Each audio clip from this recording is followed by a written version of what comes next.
ඇත්තටම අද මේ කලින් ප්ලෑන් කරලා කරන්න හිටපු වීඩියෝ එකක් නෙමෙයි. මුලින්ම ලංකාවේ ගොඩක් අය පීඩාවට පත් වෙලා ඉන්න වෙලාවක වීඩියෝ එකක් කරන තරම් මානසිකත්වයක් නැති වුණත් මේ දවස්වල මේ වීඩියෝ එක ගොඩක් ලංකාවේ ජනතාවට ප්‍රයෝජනවත් වෙයි කියන මානසිකත්වයට තමයි මේ වීඩියෝ එක කරන්නේ. මේ වීඩියෝ එකට සම්බන්ධ වෙන අයත් මේ වෙලාවේදී මේ ගම් වතුරට මේ රටේ තියෙන ප්‍රශ්න වලට පීඩාවට පත් වෙමින් ඉන්න වෙලාවක නමුත් මේ පුංචි වීඩියෝ එකකින් ඔයාලට මොනවා හරි ප්‍රයෝජනයක් වෙයි කියලා හිතනවා මේ වීඩියෝ එක කරන්නේ. අද ඇත්තටම මම කතා කරන්න බලාපොරොත්තු වෙන්නේ ලෙප්ටොස්පයිරෝසිස් මියුන රෝගය ගැන. මියුන රෝගය ගත්තාම ඇත්තටම මේ කාලේ වැඩි කතා බහක් ලක් වෙන රෝගයක් බවට පත් වෙලා තියෙනවා. මොකද මේ ගම් වතුර තත්ත්වයක් එක්ක ඒ කෙසේ වෙතත් මේක මේ තරම් තදට කතා බහට ලක් වුණේ නැතත් මිනිස්සු මේ ගැන දන්නවා. බ්ලොගින් මේ ගැන දන්නවා. නමුත් ඒ ගැන ලොකු අවබෝධයක් බරපතලකමක් දන්නේ නැති නිසා වැලකීම ගැන වැඩි දැන් කතා කරාට වැඩි ප්‍රවණතාවයක් ඒකට නැහැ. ඒ නිසා මට මේ රෝගය ගැන කතා කරන්න සිද්ධ වුණේ. ඉතින් මේක ලෙප්ටොස්පයිරා කියන බැක්ටීරියාවෙන් ආසාදනයෙන් රෝගයක්. මේක අපි මියුන කියලා කියනවා, පතල් වුණ කියලා කියනවා, මඩ වුණ කියලා කියනවා. මේක අපි බලමු සාමාන්‍යයෙන් මේක ලෙප්ටොස්පයිරෝ කියන බැක්ටීරියාව ආසාදනය වල සාමාන්‍යයෙන් ලක්ෂණ පෙන්වන්න දවස් 5ක් සති 2ක් සමහර මාසයක් වගේ කාලයක් යනවා. එතකොට මෙන්න මේ කාලය තුලදී සාමාන්‍ය ආසාදනයේට මේකේ තියෙන විශේෂත්වය තියෙන වැඩි බැක්ටීරියා ප්‍රමාණයක් ඕනේ තනි බැක්ටීරියාවට පුළුවන් මේ රෝගය ඇති කරන්න. ඒතකොට ලක්ෂණ පෙන්වන්න දවස් 5ක් වගේ යනවා. සියලුම අවයව වලට බලපානවා ඇඟේ. ඒ වගේම මේ රෝගේ මාරාන්තික වෙන්නත් පුළුවන් හරියට ප්‍රතිකාර කරේ නැත්තම්.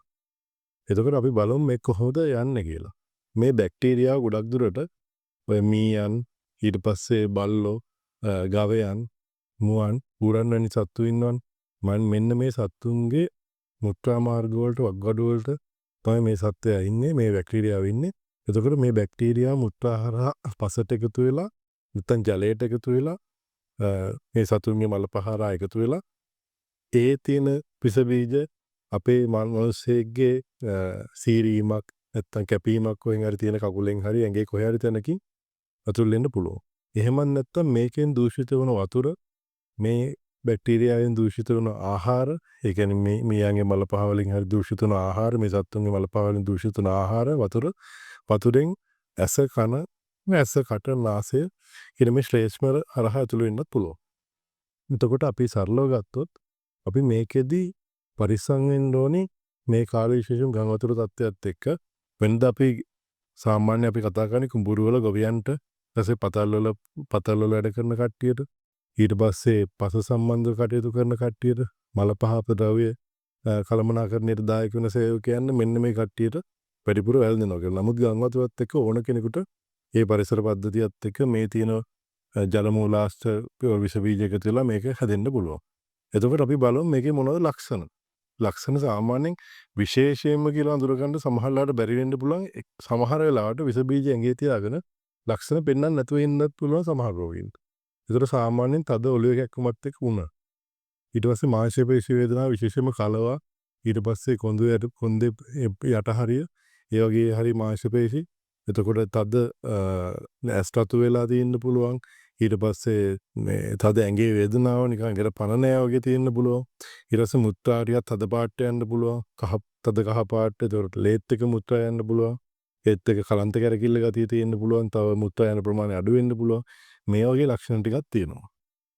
ඉතින් මේ ලක්ෂණත් එක්ක අපි එයාගේ ඉති සායනිකිතෙක් කොයා මොන රැකියාවද කරන්නේ එහෙම නැත්නම් කොහෙද වැඩ කරන්නේ එයා නිතර ගැවසෙන්නේ කොහෙද මේත් එක්ක අපි උදාහරණයක් විදිහට වෛද්‍යවරයෙක් ගාවට ගියාට පස්සේ අපි අනිවාර්යෙන් රෝගියෙක් කියනවා මේ ටික උණ හඳුනනකොට පස්සේ අපි ගම් වතුරට යට වුණා අපි කුඹුරු වලට බැස්සා අපි පතරට ගියා මේ වගේ ඉතිහාසයක් කිව්වොත් තමයි ගොඩක් දුරට වෛද්‍යවරයෙක් සැක කරන්නේ මේ කාලෙත් එක්ක කොහොමද සැක කරාට මේක මේ මියුන රෝගේ වෙන්න පුළුවන් කියලා.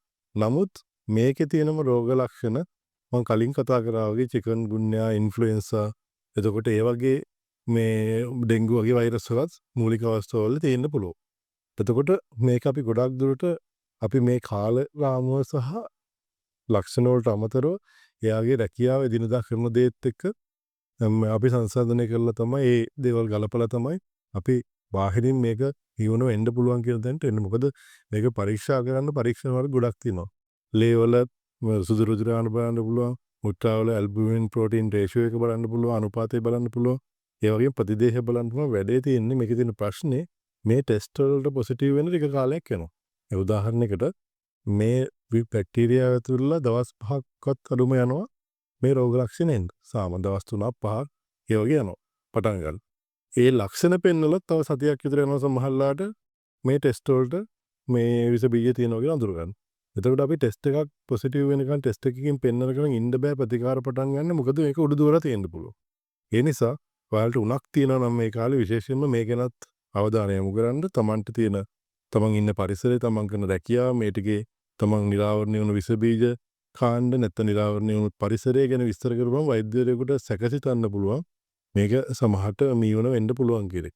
එතකොට අපිට මේකේ සංපූර්ණතාව වළක්වන්න පුළුවන්. නැත්නම් මේක දිගට ගියොත් වකුගඩු, අක්මාව, හෘදය, ඊට පස්සේ මොළේ මේ වගේ තැන් වලට තදටම බලපාන්න පුළුවන්. අන්තිමේදී ගොඩක් දුරට මරණය පාව වෙන්න පුළුවන්. මේක පෙනහළු වලට ලේ ගැල්මෙන් තමයි ගොඩාක් දුරට මරණ වෙන්නේ. ඇත්තටම 2008 විතර තමයි අපි මීවන රෝගය ගැන ලංකාවේ වැඩි කතා බහක් ලක් වෙන්නේ මෑත ඉතිහාසයේ. ඒ අවුරුදු සාමාන්‍ය 7400ක් විතර ලෙඩ්ඩු 7400ක් මට මතක විදිහට ඒ වගේ ලෙඩ්ඩු ප්‍රමාණයක් ආසාදනය වෙලා 200ක් වගේ මරණ වාර්තා වෙනවා 2008. ඊට පස්සේ අපේ තියෙන ඍතු විපර්යාසන ඒ කියන්නේ අපේ මෝසම් කාලගුණය අනුව සාමාන්‍ය මාර්තු, අප්‍රේල්, මැයි වගේ කාලෙත්, ඔක්තෝබර්, නොවැම්බර්, දෙසැම්බර් කාලෙත් මෙන්න මේ කාල රාමුව තුල මේක සක්‍රිය වීමක් තියෙනවා. එතකොට අපි සාමාන්‍ය ස්පිරිතාලයකට ගියපම රෝගීන් ඕන තරම් මේ මීවන හැදුණු රෝගීන් ඉන්න පුළුවන්. ප්‍රශ්නේ තියෙන්නේ මේ කාලේ ඇත්තටම සතුටුයි මේ තියෙන තත්ත්වෙත් එක්ක මිනිස්සු දැනුවත් භාවය ටික ටික වැඩි වෙලා තියෙනවා. ඒ කියන්නේ සැක කරලා ප්‍රතිකාර ගන්න බලන අපෙන් උනත් මෙහෙ ගන්නකොට මේ මීවන වෙන්න පුළුවන්ද කියලා අහනවා. නමුත් ඒකේ බැරෑරුම්කම ගොඩක් අය දන්නේ නැහැ. එතකොට අපි කොහොමද මේකෙන් මේ ප්‍රතිකාර කොහොමද කරගන්නේ? ඒ කියන්නේ අපි මේ අවදානම් රැකියාවල ඉන්නවා නම් අපි වෛද්‍යවරු විදිහට නිර්දේශ කරන්නේ ඩොක්සිසයිලින් කියන ඖෂධය මිලිග්‍රෑම් 200 ගානේ සාමාන්‍යයෙන් තමන් ඒ අදාළ අවදානම් රැකියාවලට අපි කියන ගොවිතැන හරි පතල් කර්මාන්තයේ හරි මඩ ආශ්‍රිත පස් ආශ්‍රිත රැකියාවලට යනවනම් ජලමූල දූෂිත ජලමූල ආශ්‍රිත රැකියාවලට යනවනම් අපි කියන්නේ සතියකට කලින් ගන්න පටන් ගන්න සතියට එකපාරක් සතියෙන් සතියට ගන්න. හැබැයි වැඩේ ඉවර වෙනකන් නමුත් සති 6ට වඩා ගන්නවා නම් වෛද්‍ය නිර්දේශයක් ගන්න. මොකද සති 6ට වඩා ගන්න එකේ අතුරු ප්‍රතිඵල තියෙනවා. එතකොට එතකොට අනිත් එක තමයි වළක්ව ගන්න කොහොමද? එතකොට අපි දන්නවා මේක මේ මීයෝ වගේ මීයෝ බල්ලෝ ඊට පස්සේ ගවයෝ මේ වගේ සත්තුන්ගේ මුත්‍රා වලින් ආසාදනය වන ජලය සහ මඩ සහිත පස මේකෙන් තමයි එන්නේ. එතකොට එකක් අපිට පුළුවන් අපි පරිස්සම් වෙන්න. විපරිස්සම් වෙන්නේ කොහොමද? නිතරම ওই වගේ පරිසරයකට යනකොට අත්වාම් පාවහන් ආරක්ෂිත ඇඳුම් පාවිච්චි කරන්න පුළුවන්. එතකොට අනවශ්‍ය විදිහට අපේ කුඹුරේ හරි පිරිසිදුව තියාගන්න පුළුවන්. අපි වැඩ කරන පරිසරය පිරිසිදුව තියාගන්න පුළුවන්. මඩ සහිත ජල මූල රාශිය එකතු වෙන එක නවත්තන්න පුළුවන්. එකතු වෙලා තියෙනවා නම් ඒවා ගලා යන්න සලස්වන්න පුළුවන්. අපේ තැන්වල ඒ වගේ සත්තු ඇති කරනවා නම් අපි එයාලගෙන් තියෙන අපද්‍රව්‍ය අපි කියනකෝ ගාව පාලනය හරි මොන හරි ඒ වගේ දෙයක් කරනවා නම් ඒ අපද්‍රව්‍ය පොදු ජල ප්‍රවාහ වලට එකතු කරන්න නැතුව වෙන මේ ටික වෙන් කරලා යවන්න පුළුවන්. එතකොට අනිත් එක තමයි මේ සත්තු ගැවසෙන තැන්වල මේ සත්තු ඇති කරන ආශ්‍රිතව පොඩි ළමයි ඒ වගේම නිතර ගැවසෙන සෙල්ලම් කරන ක්‍රීඩා පිටි ආශ්‍රිතව මේ දේවල් මේ වගේ සත්තු ඇති කරන එක ටිකක් අඩු කරන්න ඕනේ. මේ පැත්තෙන් අපිට පුළුවන් ආහාර ගන්නකොට හොඳ පිරිසුදු ආහාර ගන්න ඕන, පිරිසුදු ජලය ගන්න ඕන. ඒක නිතර අත්සේදීම් වගේ හයිජිනික් ප්‍රැක්ටිස් ඒ වගේ පිරිසුදු ක්‍රම පාවිච්චි කරන්න පුළුවන්. ඊට පස්සේ සාමාන්‍ය අර වතුර උණු කරනවා ගත් ජලය ගත්තොත් ඒත් අපිට සෑහෙන දුරට පරිස්සම් වෙන්න පුළුවන්. හැබැයි ක්ලෝරින් දැම්ම කියලා මේ බැක්ටීරියා විනාශ වෙන්නේ නැහැ. ඒ හින්දා උණු කරනවා ගත් ජලය ගන්න එක වඩා සුදුසුයි. මේකේ විශේෂිත දේවල් ටික තමයි මේක මේ සාමාන්‍යයෙන් අපේ රට බත සපයන ගොවි ජනතාව ඒ වගේම අපේ ආහාර නිෂ්පාදන ආශ්‍රිතව රැකියා කරන තරුණ ප්‍රජාව මේ රටේ ආර්ථිකයට බලපාන කාණ්ඩයක තමයි ඒක බලපාන. ඊට අමතරව විපතකට පත් වුණ ගංවතුර වගේ විපතකට පත් වුණ කණ්ඩායමට තමයි මේක බලපාන. ඒ නිසා මෙන්න මේ කාරණා ටික ඔයාලා ගොනුවට ගන්න පුළුවන් තරම් Tamanට අවධානමක් තියෙනවා නම් මේ ඖෂධය ඒ කාල සීමාව තුළ පාවිච්චි කරන්න. මේක ඒ අදාළ සෞඛ්‍ය නිලධාරී කාර්යාල සහ ප්‍රධාන පෙළේ නැතත් සාමාන්‍ය ප්‍රධාන නැතත් සාමාන්‍ය පොඩි ඉස්පිරිතාල අපිගෙන් දෙන පාදශී රෝහල් ඒට පාතරංග වෛද්‍ය සත්කාරයක ඒ වගේ රෝහල් පද්ධති වලින් පවා අපිට නොමිලේ මේ ඖෂධය ගැනීමේ හැකියාව තියෙනවා. පුංචි හරි උණක් මේ ටික හැදුනොත් මේ උණත් වෙන්න පුළුවන් කියන සැකේ තියාගෙන තමන්ගේ පරිසර වටපිටාව ගැන ඒ අදාළ වෛද්‍යවරු ප්‍රතිකාර කරන වෛද්‍යවරු දැනුවත් කරන්න සෞඛ්‍ය කාර්ය මණ්ඩලත් මේ ගැන අවධානයෙන් ඉන්නේ. ඔයාලා මේ තියෙන ව්‍යසනයත් එක්ක මේ රෝගිනුත් වැළඳෙන්න නැතුව පුළුවන් තරම් පරිස්සමෙන් කටයුතු කරන්න.